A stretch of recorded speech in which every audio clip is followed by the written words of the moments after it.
Do you have a favorite? Not meant to. But mostly the unloved ones, the unvisited ones, the cases that get dusty and ignored. All the broken and shunned creatures. Someone's got to care for them. Who shall it be if not us? Yes.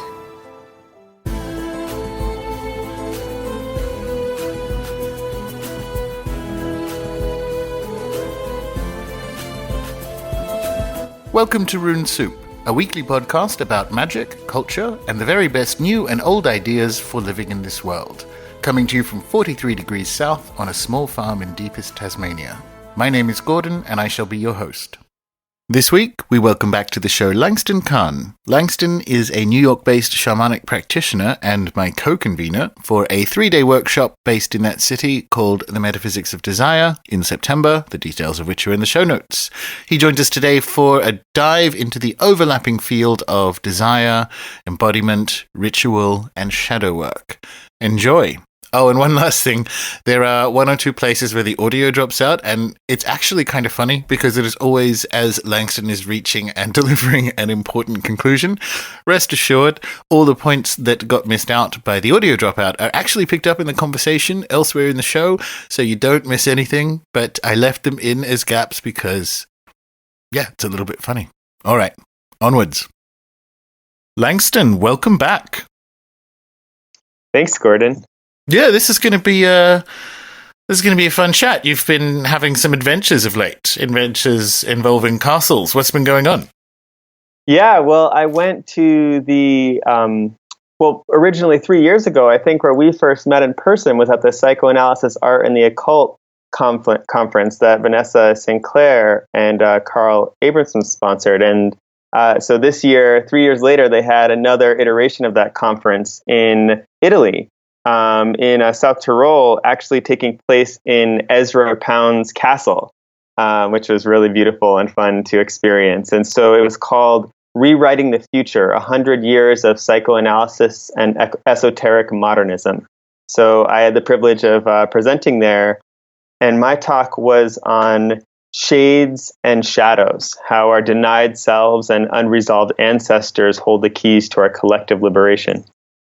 Sounds cool. I'm really interested in the overlap between, how to describe this, I suppose, the upwelling or eruption within particularly the early days of psychoanalysis and Jung and so on of an awareness and even to some extent a structural approach to ancestral legacies that kind of emerged because we left it by the wayside for a bit, and the overlap with what that looks like in lifeways where it hasn't gone away. And that's been something I've been interested in for a number of years now. But I mean, talk us through like the overview of this talk. I mean, this is very much the kind of thing the listeners are keen on.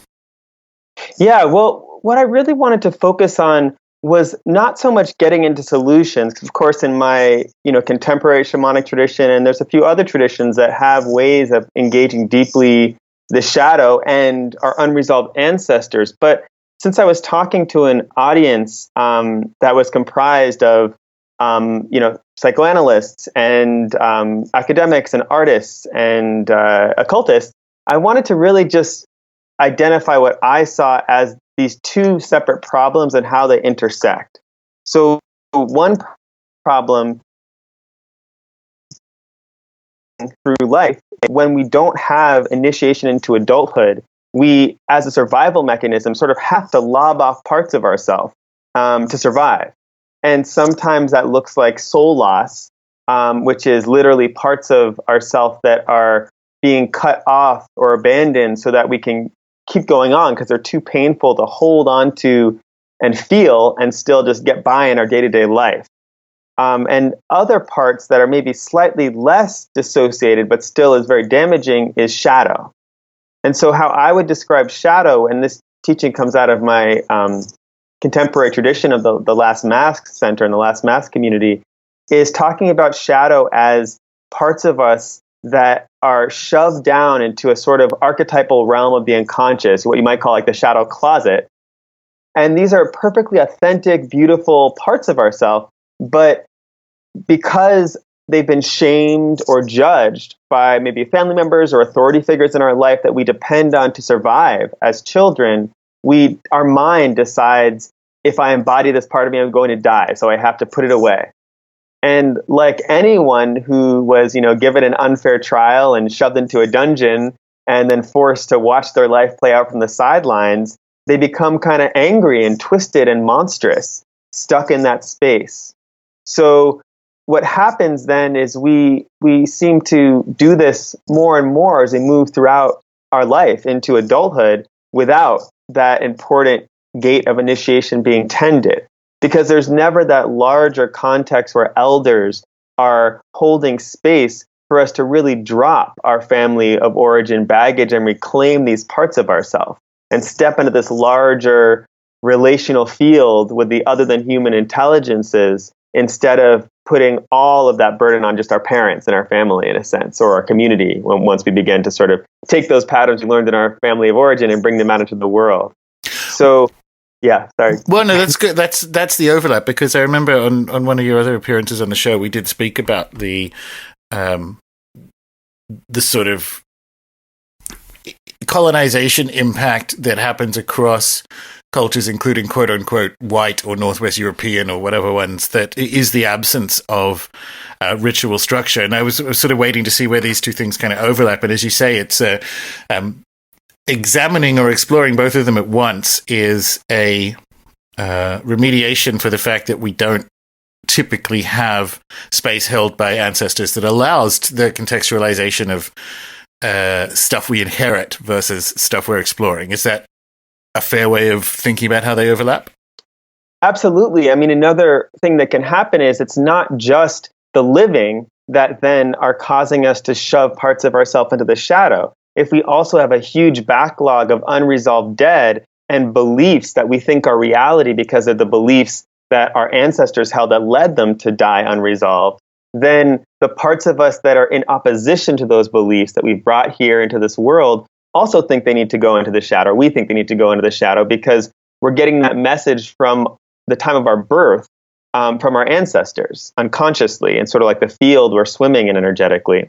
And so this is a reason I think that people sometimes can have traumas and things like soul loss or shadows that they can't track back to a specific incident within their family of origin, because it was really just the sort of unconscious energy they were swimming in since birth. Hence the title of the talk being Shades, which is the dead, and Shadows, which is the archetypal component. I really like the idea of them. I mean, that's been, we have people in common, including Daniel Four, right? And I really like the opportunities for transformation that come from considering both of these things in the one breath, or as the one, at least for this perspective, or at least for this challenge, as kind of like the one road, shades and shadows. Because you're right, the stuff that ends up from a classic Jungian conceptualization of it, the stuff that ends up under the rubric of shadow is built of a lot of things. And if you're examining it from a haunted or magical perspective, that absolutely includes ancestral legacies. Mm-hmm. Absolutely, yes. If we're in a culture that puts death as a whole into shadow, let alone our ancestors, and we don't want to talk about death often, and most of our processes for funerals are much more about just keeping everything under wraps and quiet and contained, rather than actually free for living, or making sure the dead get to where they need to go. So one of the things I mentioned in my talk is that when the dead go untended, their blessings that we're meant to be having access to turn into burdens. And when parts of ourself are kept trapped in shadow, our denial of those parts of ourself generate violence in the world because we project them onto others in like sort of classic Jungian understanding. And so when our collective shadows animate our collective unresolved dead, it sort of generates a collective nightmare that we're living in a sense. So, I mean, as you mentioned, in terms of the attendees that were at the event, how did this go down? And did you actually have some solutions that, if you're not coming from a magical world, may appear bracing at first? I mean, how does it go when you're talking to people who are maybe not used to literalizing, I guess is the word, literalizing some of the notions under discussion as much as maybe we are. Yeah, well, I think it was really well received. In the talk, of course, I had a lot more context building up to what I was talking about, and I shared some personal examples and examples with clients. And I think when you start talking about these kind of things, whether it be shadow or the ancestors, there's a certain resonance that begins to hum in the room, because these are very human things that I think almost everyone experiences to some extent, but we don't have a lot of language for them in our culture. So even if you don't have a big esoteric background, you sort of viscerally know some of these experiences. Most of us know what it is to feel like we've lost access to a part of ourselves due to an experience we had as a child. And most of us know what it feels like for that longing, for that sense of belonging that arises out of connection to our well ancestors, I think, or the feeling of when that isn't there, and the seeing of that snowballing of dysfunctional patterns down our family lines. They're just very human things that I think are hard. They don't need a lot of esoteric framework to feel in the body of it. Yeah, definitely not to feel. You're absolutely right there. There are some topics that just hum or tuning fork resonate with someone who could be as materialist as the day is long. Even if it is mere psychology, which it's not, and also I have a very high opinion of psychology, so be that as it may. Yeah, they are, at least if you bring the topics up, they will resonate or they will hum. But how do you... Here's a weird way of describing it. How did you end the talk? Because it's a challenging and in many respects lifetime's work to certainly to tend the dead, but integrating and exploring the shadow is also kind of a long road. So what do you tell people, like, at the end, it's not that you can fix it, so therefore have an initiation ritual or what have you. It's a bit longer than that. But I mean, if we're having these discussions, we would be remiss not to point people in the direction of the beginning of the path, if you will. Absolutely. Yeah. And I did mention that one of my desires specifically for that audience is that people who are in the field of psychology are understanding when do things really need to be addressed by psychology, and when might you need to enlist the help of a healing practitioner of some sort to sort of get to the next place in a client's process. Like, I think both ancestors and shadow have a quality of resisting approaches that are purely mind-centered. Well, Yeah. I mean, how did that go? Because that was going to be my next question, which is really more asking for a take of varying degrees of warmness. Can you do this without ritual? Like, are the societally approved tools on offer sufficient? I think no, in short. But a longer answer would be that humans are incredibly resilient and remarkable creatures, in my experience. So yes, we can do anything if we really keep working at it. But we are in a time where things feel fairly urgent, I think. And I don't think we have time to bash our heads against the same shadow pattern for 25 years, leaving a wake of harm to other people as we do that. And so I think if we want, to me, in my life experience, the fastest ways to engage these processes is through ritual and through deep processes. Maybe over a year, but a year is extremely fast when you look at someone who's been in therapy for 15 or 20 years with the same issue, banging their shadow closet door, in a sense. Because really they're not. Sorry, yeah. No, keep going. That's definitely, I just wanted to jump in to agree that I am a huge fan of the various approaches, obviously the Jungian one. I'm a huge fan of depth psychological explorations. However, as you say, like, I was thinking about this the other day, like, to become a proper Jungian therapist is you got to have a post-grad and it takes 5 years and or however long, and you got to be in therapy for a couple of years and all this kind of stuff, right? So you're sort of looking at a 12-year approach, and then you have people who are in some sense transformed, in another sense not, from their 15, 20 years in going through this approach with a depth psychologist, right? And that fascinates me because it's almost like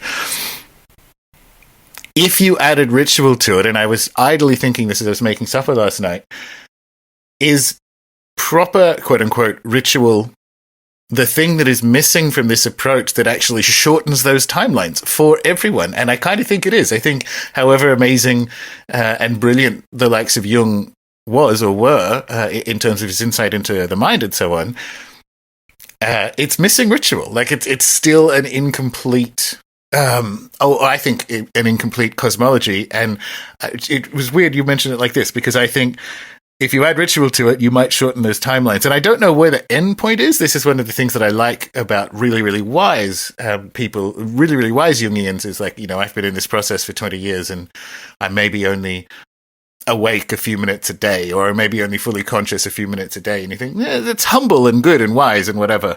But by the same token, like, come on, throw some ritual in, see what happens. Yeah, and I do have a lot of pause when I hear things like that, because I think there's always the teachers I most respect are incredibly humble and always willing to look at their blind spots and know that there will be blind spots until they die.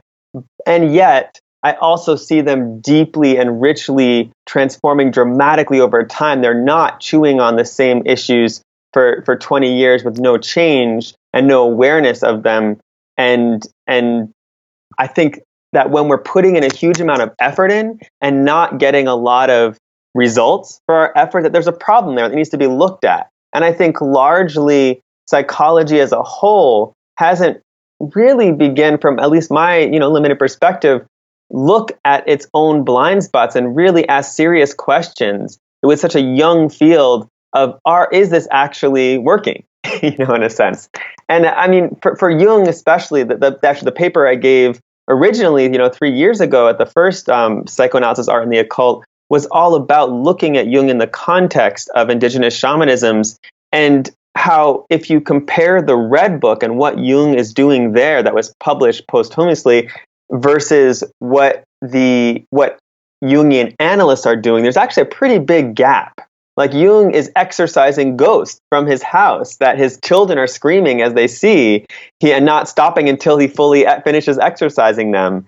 He is having the prophet Elijah coming into his head and saying, "I'm not in your head. I'm real. Like, pay attention to me. Stop trying to psychoanalyze me."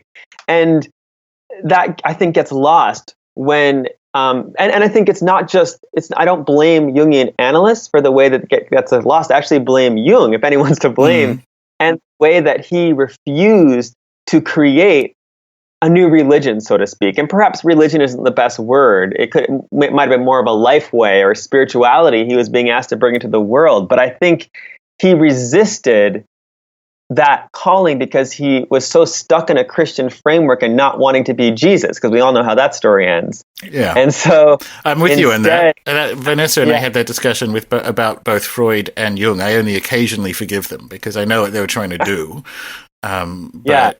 Yeah, I know. I think locating the blame there, because it isn't even just that. I mean, when we closed the Ancestors and the Dead course in the premium member section, I kind of mentioned he finished that entire process writing a very brief and amazing piece about how the dead came from Jerusalem to say there are no answers there, and it ties very much into what we're talking about here, which is he even had the impact of essentially the troubled dead landing in his life. Like it couldn't be more quote unquote shamanic, and yet he didn't go, and we understand the reasons why he didn't go that full step. And I do think the 21st century version of what happens with Jung and his work does become, by the end of this century, more there are ritual components that will be baked into what we do with Jung's ideas in this century versus last century. Mm-hmm. Yeah, absolutely. And it's just interesting to see how paradoxical it is that he, in his effort to not create a spirituality or religion, he ends up creating one. Yeah. That's less useful, because people then look at terms like, puer or whatever, look at these archetypes that he was engaging with that were his personal archetypes and his personal mythology as archetypes that everyone should be engaging with in their process of analysis. And I don't think that's true in Jung's process. Like, even just to use the anima as an example, to say that all men have an anima and all women have an animus is like laughably wrong nowadays, like very clearly, I think, to many people. And yet when you read his descriptions of his engagement with his personal anima, it's this force of his soul that's pushing on him and saying, if you don't engage deeply with your soul, I'm going to make you shoot yourself on the head. So it has nothing to do with like femininity or it's like. No, I'm really interested in that bit. I've dived rather deep on the kind of outdated binaries that are in there as well. And actually, you're quite correct. Like, it kind of gets dressed up and sent out into the Jungian world as essentialized forms, but it's not. He's dealing with a soul polarity. Like, he's dealing with polarity rather than boys dress like this and girls dress like this. It's just that it's landed in the wider Jungian world in a way that's clunky and out of date. And I think you're spot on with, by seeking to avoid a religion, he created kind of like a shitty one. And what's funny about that is, speaking of Daniel 4, and the ancestral practices that he's created from like an ancestral healing perspective, he said, and I think he mentioned it on the show, and he definitely mentioned in the workshop I was in earlier this year, that this process works too well for it to be metaphor. And I think that's how ritual ends up back in psychoanalysis and various forms of therapy. Because even if you approach Daniel's work as a metaphor, and there is a valid case for using ancestor speak as a metaphor. There's a valid case for doing it. And even if you just do these ritual exercises as initially as metaphor, they work too well for it to be the case. Like, you end up, like, you can't just approach your own dead or the spirit world as a metaphor for things going on in your head that are unresolved and blah, blah, blah. Like, they are that, and they're also more, and you only learn that in the ritual, in the actual embodied doing of something. And I think that realization is something that happens this century. Absolutely. Yeah. I mean, well, at least among contemporary people, certainly. Yeah, sure. Yeah. We're playing catch up, but definitely. Yeah. Cool. It sounds like a really good talk. I love this stuff. Mm-hmm. Yeah, thank you. Yeah. I mean, and the other way I ended it, really, that one part was that asking, psychologists to look at how they can collaborate with other types of practitioners, and also those practitioners looking at when an issue is a psychological issue. Both are important, that exchange. But the other way I ended the talk was really talking about how this is not just a gloom and doom talk. Like, this is really like horrible and fucked up, this situation we're in as humanity. If you once you really start to feel into it, it can be pretty depressing. And yet, it's amazing how, in that resilience of humanity and what you might say are the rules, quote unquote, for how all of this functions and works, that we even have a shadow closet where these parts of ourselves that have been shoved away can just be waiting for us to get them back, and are showing up in patterns of self-sabotage, perhaps, or intense attraction or fear in our life. So it's hard to deny them. And the way that our ancestors, when we stop paying attention to them, they don't just go away. The dead are still here, waiting for us to notice them and help them move where they need to move if they're unresolved dead, or to begin to work with them and bring their blessings through us if they're well dead. And so I think it's kind of beautiful when you see just how resilient the whole system and humanity is, even from our own ignorance and hundreds of years of lack of practice or engagement with these aspects of ourselves. So that's an interesting question. You said hundreds of years. How long have, quote unquote, we been broken, do you think? Like, is it a recent? That's a really good question. Yeah, I feel like you might be able to answer that better than me. I appreciate your historical context. I mean, for me, it's hard because I get lost in thinking like, okay, which culture am I talking about here? Which identity am I talking about here? Am I talking about my European ancestors, or my ancestors that were brought, enslaved from, Nigeria or Mali, and like what was going on? What were the timelines where they were converted to Islam or Christianity, where they were, and then how did that affect their ancestral practices or not? So it's like it gets into a very circuitous, spiraling question. I think it's really hard to put a date on it. It's very culturally and individually even specific. Yeah, that's true. However, I'm going to ask you a variant of that question again later on in the show when when we move to like the next topic area, and actually this is quite a good overlap because in terms of things Langston's been getting up to, this is an overlap between what we were just talking about and where we're going. But depth sexuality, Langston, what even am it? Yeah, so I was just in Santa Fe studying at the Mogadao Institute, and they have a depth sexuality program there that the tradition and the training is by Zhenzan Dao, who is a trans Taoist monk. And depth sexuality, I think, is sort of a play, in a sense, on depth psychology. So it's looking at both the nitty-gritty, how does human sexuality function in a really healthy, rich, vibrant, satisfying way, but also what are the mythopoetic aspects of sexuality and desire, and how does our sexuality and our desire teach us deeply about our soul? So instead of like certain, tantric approaches I'm familiar with where you're working to ensoul sex in a sense by making your partner into a god form or seeing your partner as a deity, it's looking at what are the divine and sacred aspects of sex that are just inherent to sex itself.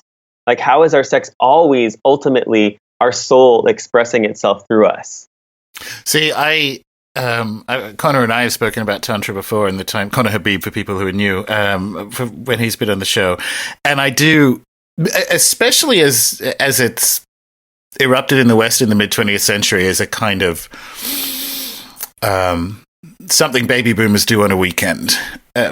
Sort of lots of silver ponytails and turquoise jewelry and so on. I do tend to look askance at some of the metaphysics underneath it because, just because it comes from the quote-unquote East doesn't mean that that doesn't mean that it's not dysfunctional, and particularly when you're talking about India, there are similar challenges to the ones that we are both encountering and hoping to overcome within the West to do with gender roles and stratified society and so on. So it's not like there's a perfect answer there. However, and this is a hot historical take question again, do you think the fact that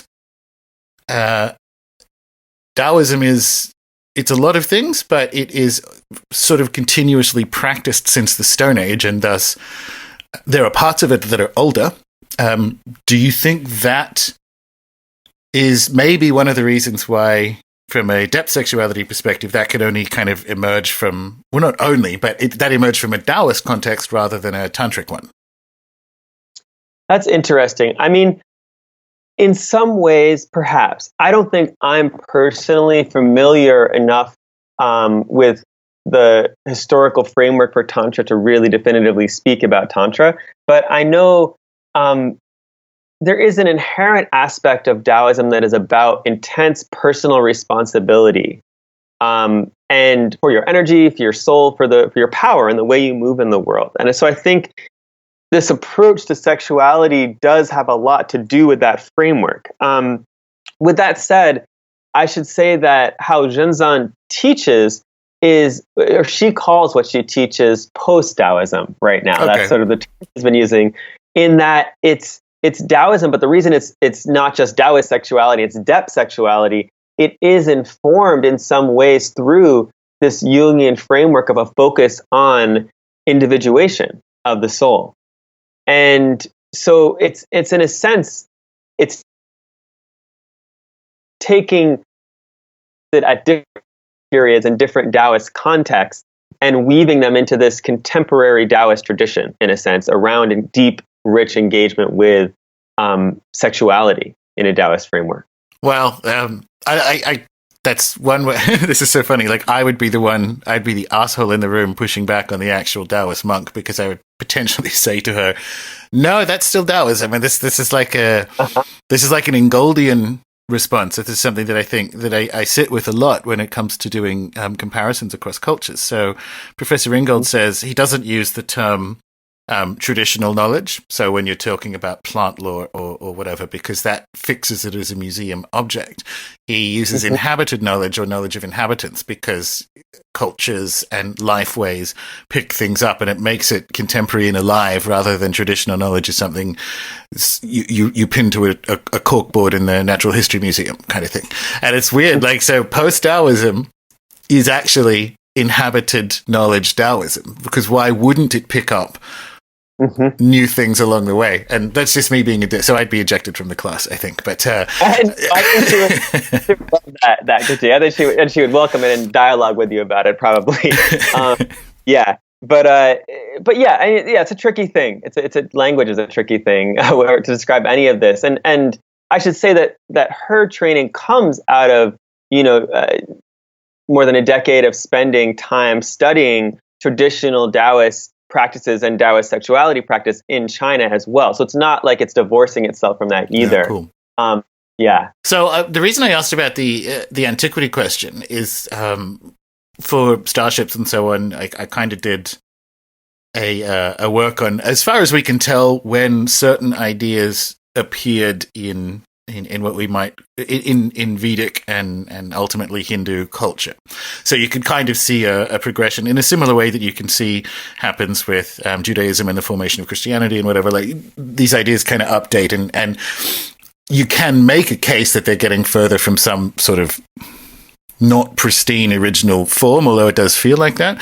But the reason I ask about the Taoism thing is I just got back from Peru, and in Lima there's a gallery or a museum called the Museo Laco, and it's fascinating because it's basically all pre-Inca stuff. So this wealthy family, early 20th century, late 19th century, the Lacos, right, paid to have all this excavation done and so on. So it's my kind of place because it has that early to mid 20th century understanding of how you do history, which is you dig pots out of the ground and stick them on glass shelves, right? So, which is not best practice anymore, but I like seeing that sort of story. But the reason I ask is, so it's pre-Inca, so that's some of the stuff is 3500 BC. It's sort of contemporaneous with the end of Sumer and the rise of Babylon as a civilizational thing. And they have an erotic pottery gallery, and it's enormous. And this again comes back to the archaeological framework, sometimes allowing us to see things wrong because we're looking at it with contemporary glasses. So they're separated out from the rest of the pottery and artifacts and so on, which is it's fun to visit because it's literally porn. It's actually like 4,000-year-old porn, right?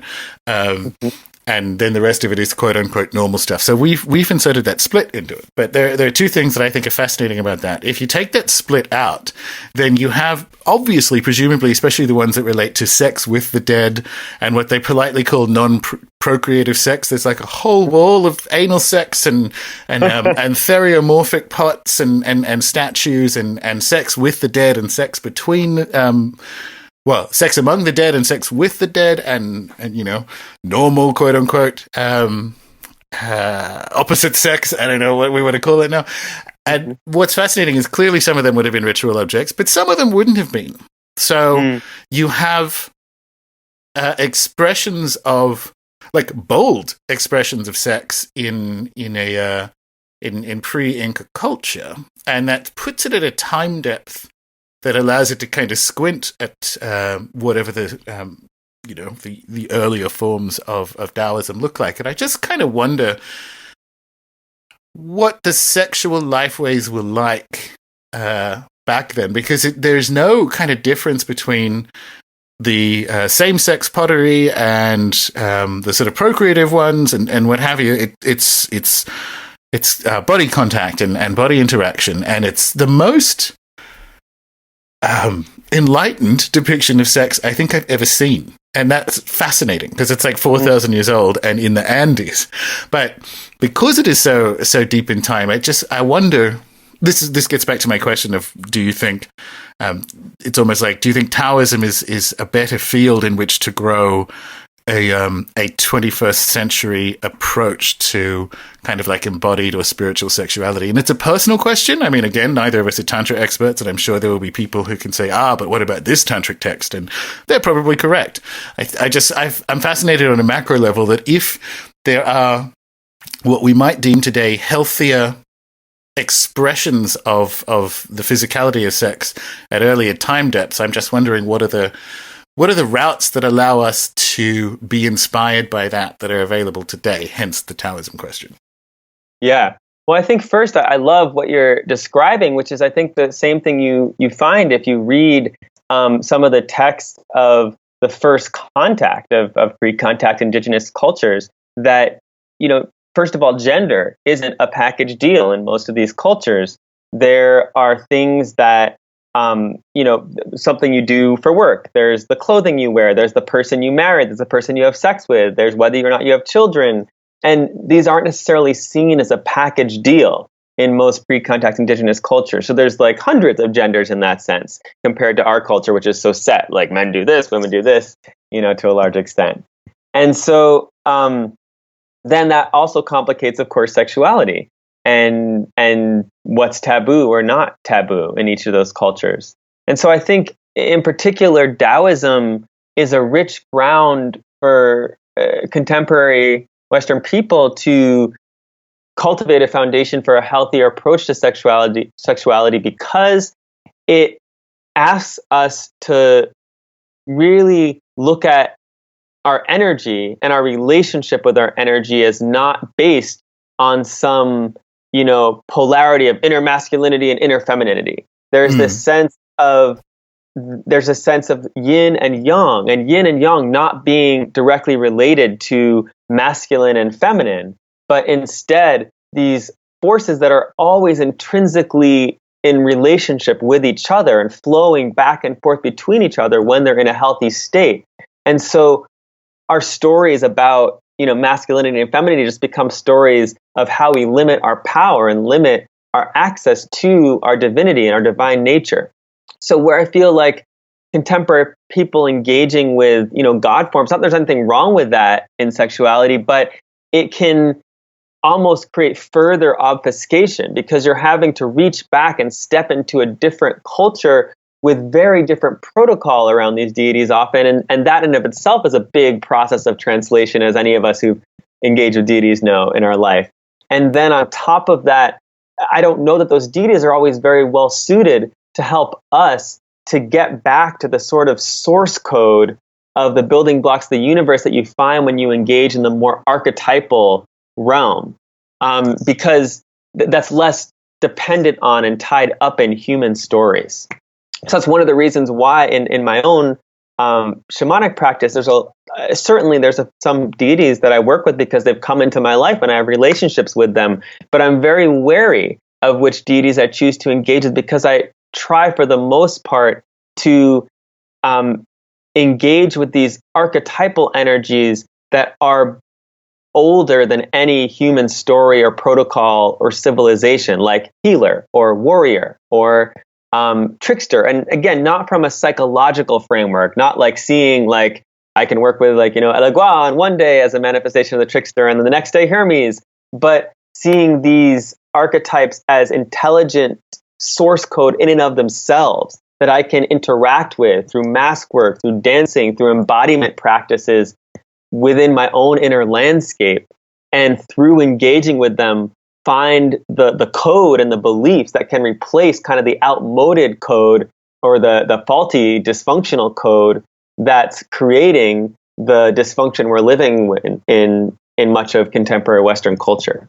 Yeah, that's really well said. I think particularly going back to yin and yang being, and even if in 200 years' time it becomes apparent that there's like a better medicine for those times than now. What Taoism does, it's a flow model par excellence, and so I think that rather than the discretized categorization that is sometimes useful, sometimes part of the problem, is a much better place for now or thing to be with now is a flow model, and particularly one that has, as you say, as a result, the embodiment praxis that you find in a broadly Taoist context, and again, we're oversimplifying, but I would include something like acupuncture in it, are flow model based. So rather than, let's use the kind of 20th century or late 19th European development of the 7 chakra system, right? That's discretized. That's actually not there, as we all know. That's actually not there in the notion of energy center wheels in Indian law. But that hijack didn't happen with something like acupuncture or any of the movement praxis that are very much about flow. And as you say, not necessarily associated with a particular deity or god form. It's you and flow and body, and I think that's the medicine for today. Absolutely, yeah, and that's the other part of Taoism. It's not about escaping reality. It's very much about entering deeply into reality and your life and your power and the choices you're making on a daily basis. And it's not about like escaping the cycle of samsara and the suffering of being incarnate in the world. It's very much a tradition of the here and the now. Not that there aren't ethereal, celestial elements to Taoism, but that's all in relationship to how do we be in right relationship with the earth and our environment and each other. Nice. And that's really important to me in any tradition that I'm engaging. For sure. And so I think if we're in a context of a tradition that sees desire as the root of suffering, then I don't know that tradition is going to be the best tradition to go to for advice around sex and desire. See, this is where the history question comes back, because I do want to, and then I'm going to ask you a really seemingly easy but difficult question, which is to define desire. But let's talk about, say, the serpent in the garden, and I'll get your take on this. Like, have we largely misinterpreted that archetype, or is, I guess, broadly speaking, biblical culture, which is us speaking this language and most people listening to the show, was it broken from the beginning? So we do have early source texts that, at least on the surface, appear to have a deeply dysfunctional relationship with desire. Have we misread that for, what is that, 3,200 years? Or is it there from the beginning? Yeah, that's hard to say. I think that just to go back to your original question of the serpent and that archetype, in my relationship with which I love snakes, they're a big part of my life, and dragons are a big part of my life, and I see them as these energies that organize cosmology often and make that which seems very complex and unwieldy simple and actionable while losing any of its depth or complexity. As like that, I see that as a huge function of sort of serpents and dragons, in a sense, among many other things, of course.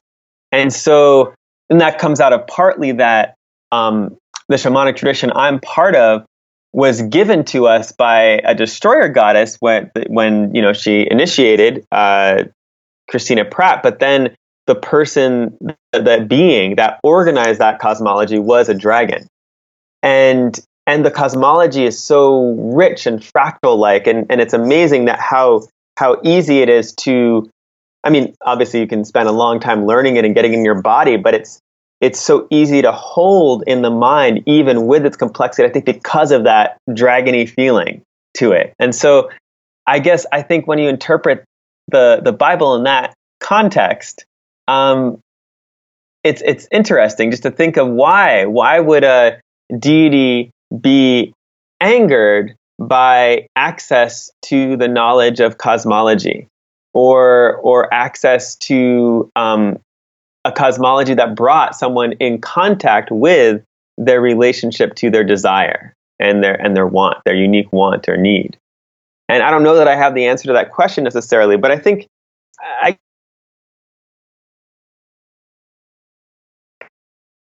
all stories are true to some extent. Like, I'm not interested in saying this is real, the real stuff, this is like bullshit.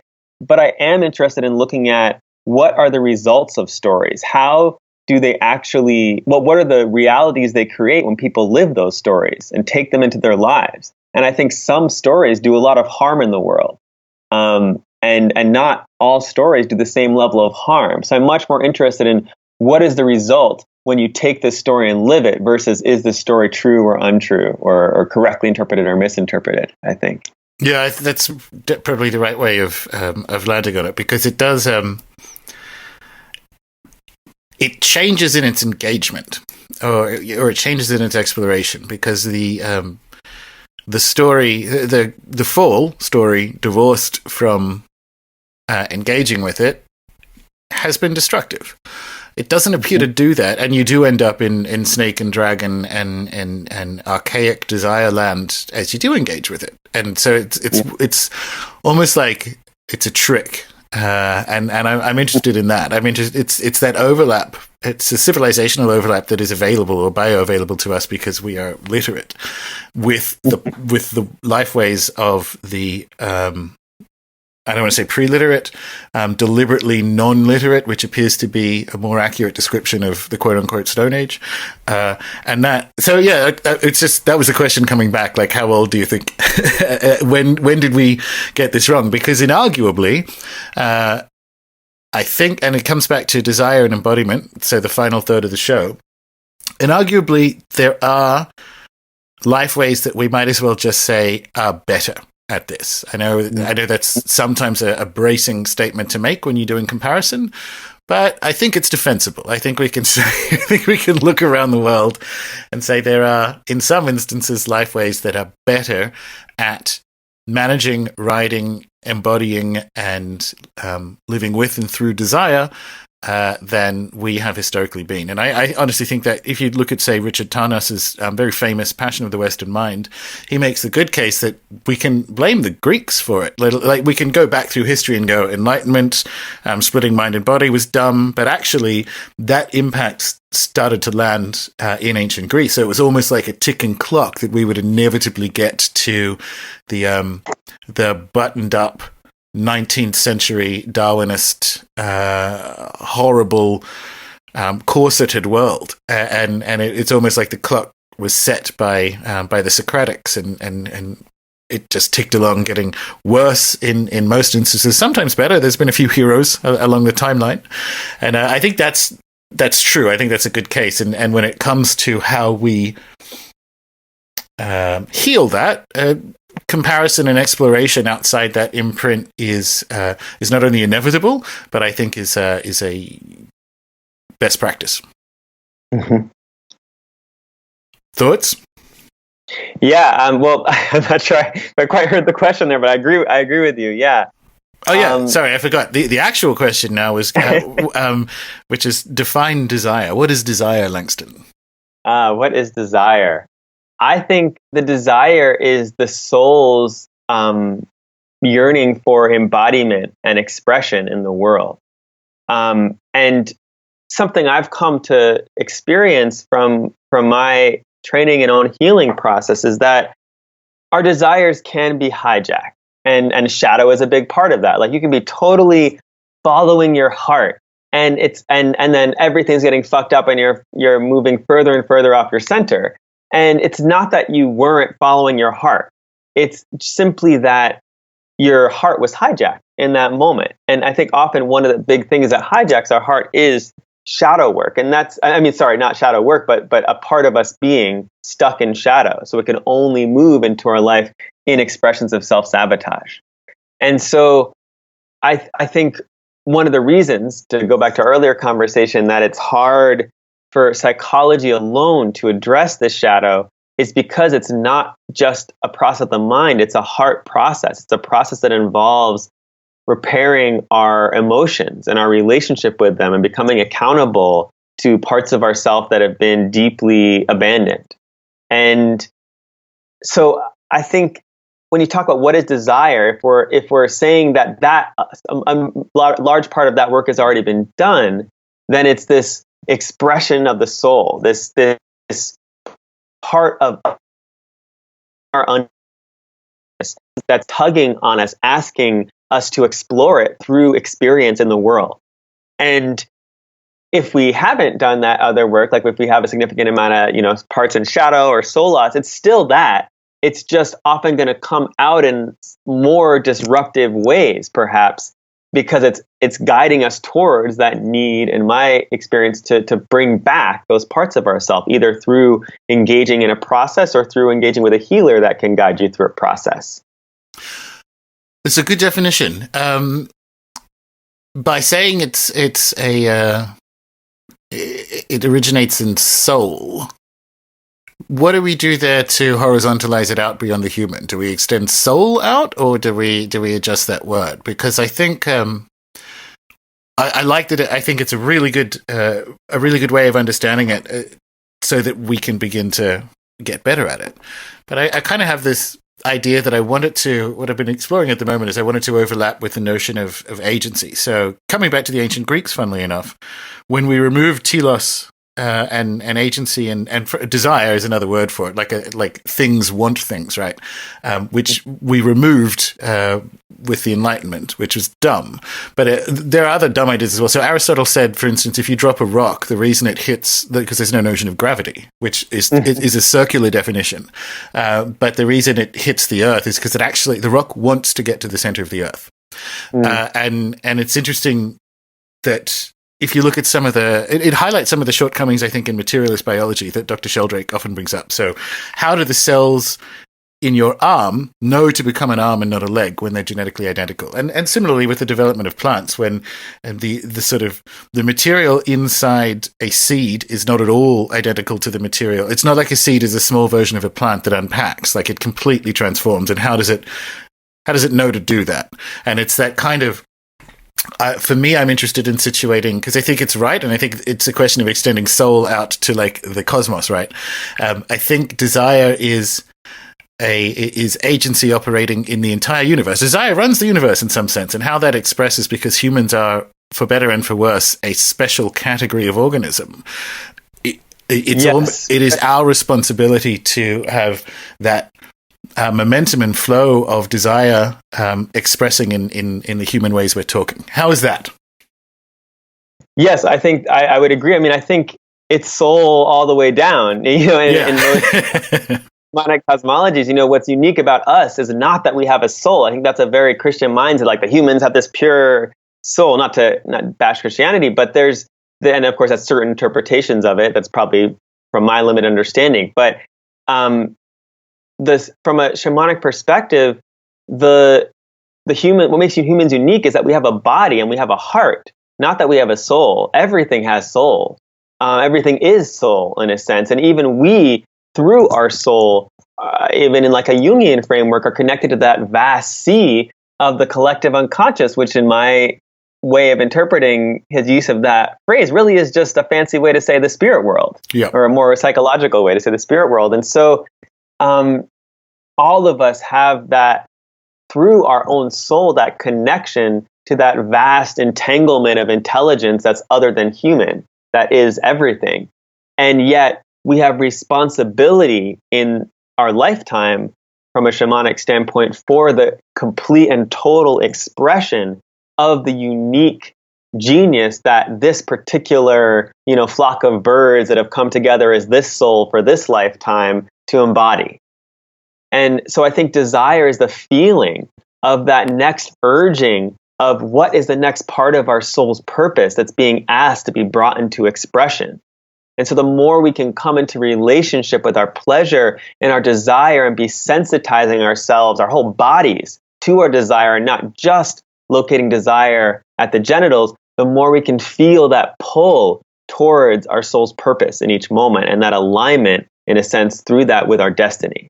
It's perfect. It's perfect because it's a really good example, and I'm so with you on the body being the defining characteristic of the human. That's it is shamanic, but it's very De Castro and perspectivist, right? And it's absolutely why desire, and it's absolutely why two things. Firstly, that we need to do that sort of urgent cross-comparison work because it's an example of a collection of cultures and lifeways, more specifically, being quote-unquote better at this than we are. Better at exploring and understanding desire and have it not destroy the world, just as an aside.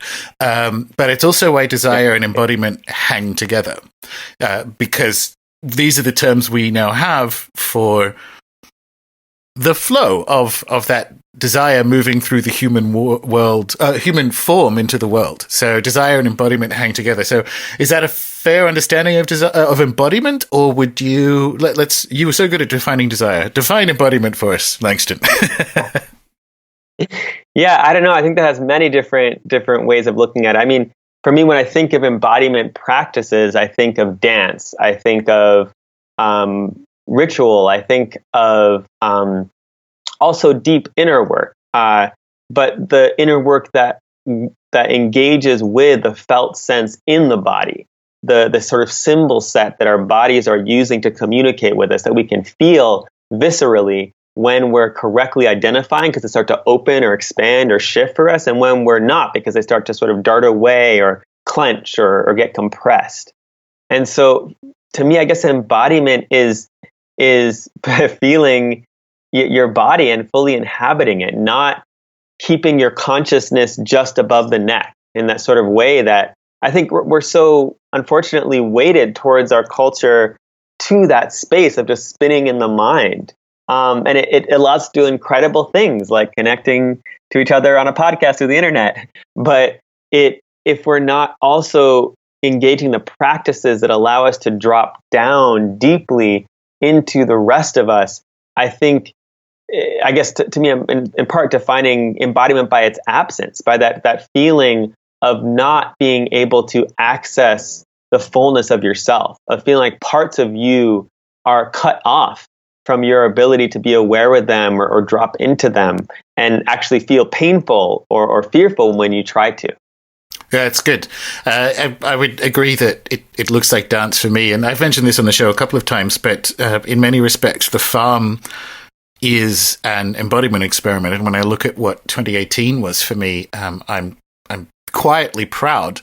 And it's like, why I asked for the definition is the weird thing about embodiment is when you quote unquote do it, when you attempt to solve or heal the disembodied state, the kind of floating mind state, right? It's a weird way. I was thinking about this last night. It's a weird way of describing it, but when you are embodied, you are no longer separate. So is there something about embodiment that actually makes the body less of its own entity? Because when I think about my embodiment practices, it's body movement and dance components for sure, ritual movements and entheogens, but also the main one has been being on country barefoot, using the human form in an intentional or aware way, interacting with the more than human world. And when you do that, it drops away. It's weird. Like the sense of separation that is associated with disembodiment. You're not just reconnecting with the human form. The human form reconnects with everything else. It's very odd that embodiment, at least as I experience it on country, leads to almost like a less sense of body, but not. It's that your understanding of body extends outside of this current arrangement of molecules. And I think it's kind of odd that you can kind of use it as a yardstick for improved embodiment praxis, that in many respects you lose a distinction between what is you and what is around you. Yes, absolutely. And I would extend that further, that the more I've engaged in my shamanic practice, the deeper I've gone with it, the closer, or the gap disappears between the spirit world and our everyday reality. It's like when I am doing work on behalf of a client and I come upon a part of them or some energetic thing that's off, when I describe it to them, it might sound like this somewhat esoteric thing that's going on energetically for them, but it doesn't just stay as this weird, mysterious, esoteric thing. It doesn't stay as like, oh, this weird spirit that was attached to me. Like, oh, that's strange. I wish I'd known about that earlier. I think that the deeper I go, the more that when I identify something like that, the person sees like the 4 dimensions of the way that same pattern I'm describing has showed up at different levels of their life and their experience. Because that's sort of as above, so below, Hermetic principle.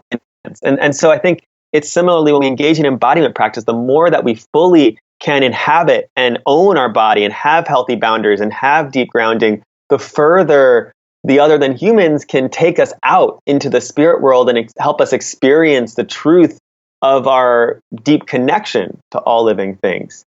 That's really well said, and I know precisely what you mean, and it's my experience that even amongst magical practitioners, that the dualism, the Cartesian dualism, is baked really deep, and there are people nodding along going, yes, not a dualist. And actually, it's baked deeper than that, and you do. And here's the thing about embodiment and what you just said, and it comes back to Eduardo Viveros de Castro. He makes the point, and it's a correct one, that separating out theory and practice. So in this case, it's anthropology, right? So when you separate out going to do field work and then coming back to a university and writing up your field work, the separation of those two things is itself a practice.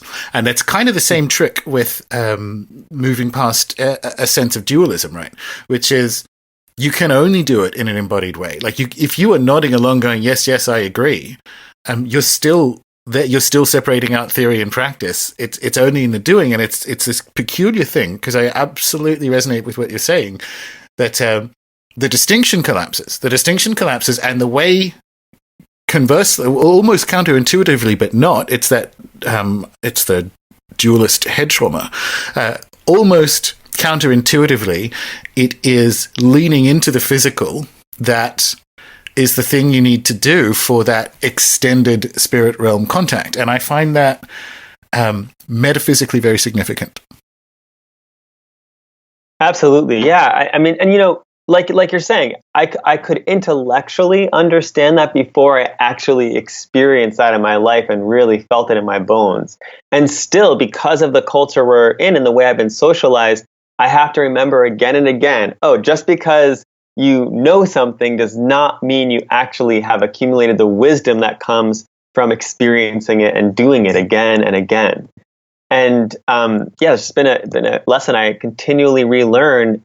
And I think it's important to give agency to the spirit world too in all of this, because I don't think it's not simply that, you're doing it wrong if you're not embodying, though I do sort of believe that to some extent. But it's more so that I think our helping spirits, out of a sense of preservation for us and care and protection for us, will literally sort of keep us in the shamanic playground, so to speak, until we learn some of those lessons around grounding and boundaries, if we're lucky. If we're not lucky, we sort of wander out into the wilds of the spirit world and sort of get tossed upside down and then have to figure that out for the next, 5 or 10 years.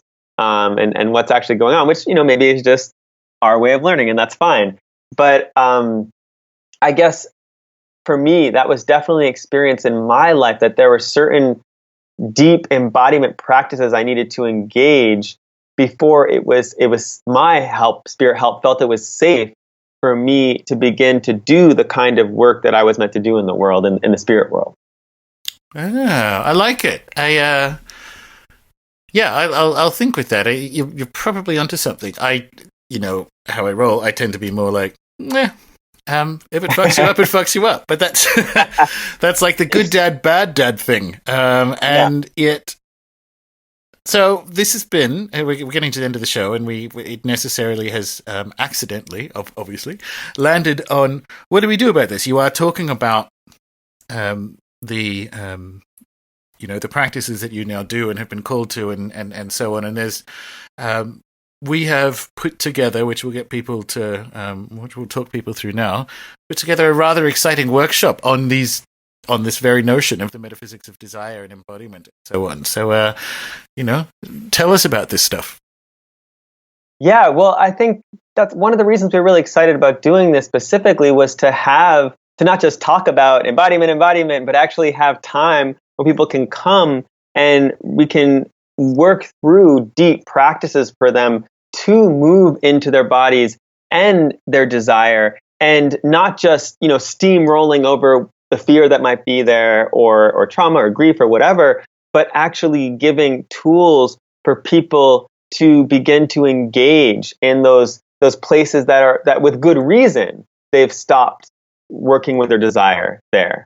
So just a really brief example for me, I had shut down anger for a long part of my life, partly due to experiences in my family of a lot of raging. And so I really had to work to rescue and embody my anger before I could even access my passion in a deep way, because those two energies were so intrinsically related. So what I'm really excited about is that we're going to be sharing with people ritual practices and shamanic journeying practices and spell work and a wider sort of intellectual context as well to feed the mind, that will give people the tools to guide themselves in an exploration of how desire is currently working or not working in their life right now, and how they can begin to close that gap. Yeah, I for people who, well, you wouldn't be unaware, I guess only you would know this, Langston, but we've actually been throwing the topic areas backwards and forwards for literally the entire year. So we started talking about this in early January, I believe. And I'm super excited about how we have this structured in terms of content. And I wasn't joking about the good dad, bad dad stuff, right? So we could, you have quietly and politely taken a few of my suggestions off the table, because I am definitely dodgier than you. But, you're correct in the sense of how we sequence it, which is that exploration and healing, and then what we do and how we express that healed desire and soul momentum in the world requires things like spell work and tactics and so on. So I think over the 3 days, I'm super excited about how we've got this sequence from a content perspective. It's absolutely going to be unique and fun, and I can't wait.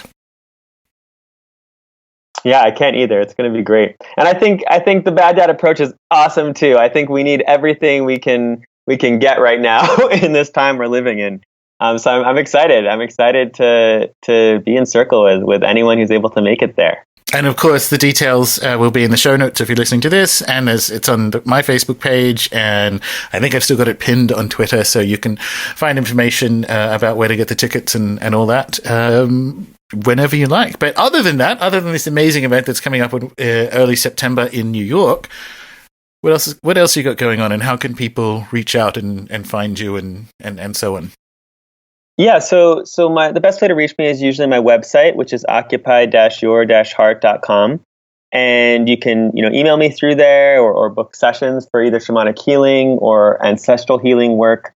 I also will be teaching another round of the Energy Body Mastery class in the fall, which is a class centered around helping people to do what we've been talking about, deeply ground beyond just pretend you're a tree, what does that actually feel like, and how do we actually create a visceral sense of being connected to the center of the earth that we can carry with us as we move throughout our day, and make it safe to be in our body and take up space? How do we cultivate the kind of boundaries that aren't just stiff walls or shielding, that takes a huge amount of energy, but are actually flexible and can move with us and are intelligent as we move through our day, and can help us to respond to whatever crazy chaos life brings us that day, or beautiful blessings that life brings us.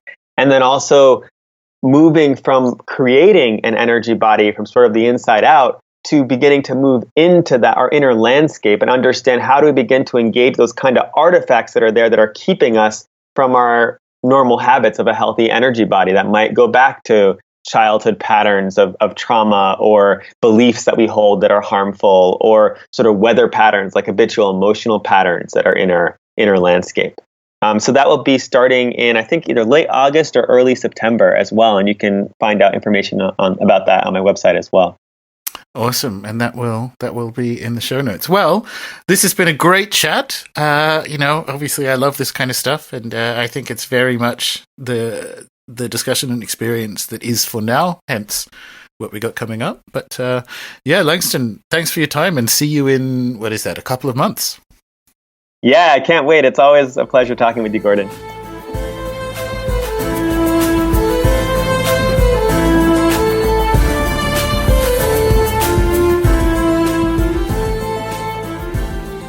There you have it. Really good, really challenging stuff. And if it's the sort of thing you're looking to explore more deeply, or embody, if you will, then think about coming to our workshop in September. Details of that are in the show notes, as well as ways to find out more about Langston and the other things he's got going on. So that's the show for this week. I've got some really cool guests coming up, actually. So be sure to share and subscribe on YouTube, your favorite podcatcher, and various social platforms. And reach out to me via runesoup.com and the RuneSoup Facebook page. And as always, find me on Twitter, where I am Gordon, Gordon_White, WHITE. Until next time.